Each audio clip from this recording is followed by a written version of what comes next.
జగన్మోహన్ రెడ్డి నేడు చిత్తూరు జిల్లాలో పర్యటించారు. బంగారుపాలెంలోని మార్కెట్ యార్డులో జగన్ మామిడి రైతులతో మాట్లాడి వారి సమస్యల గురించి తెలుసుకున్నారు. అయితే జగన్ పర్యటన నేపథ్యంలో జిల్లాలో హైటెన్షన్ వాతావరణం నెలకొంది.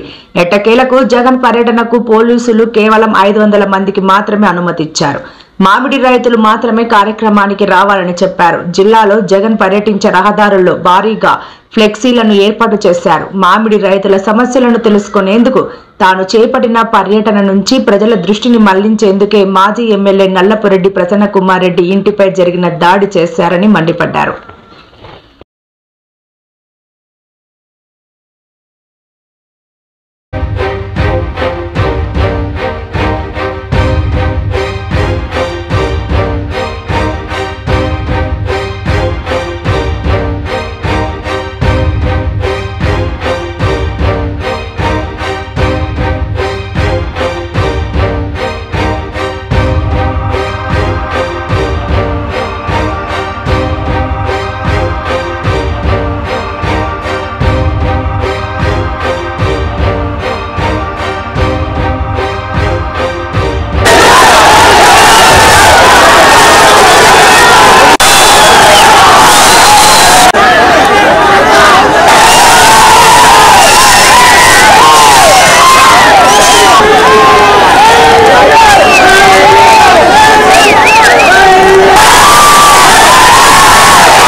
అని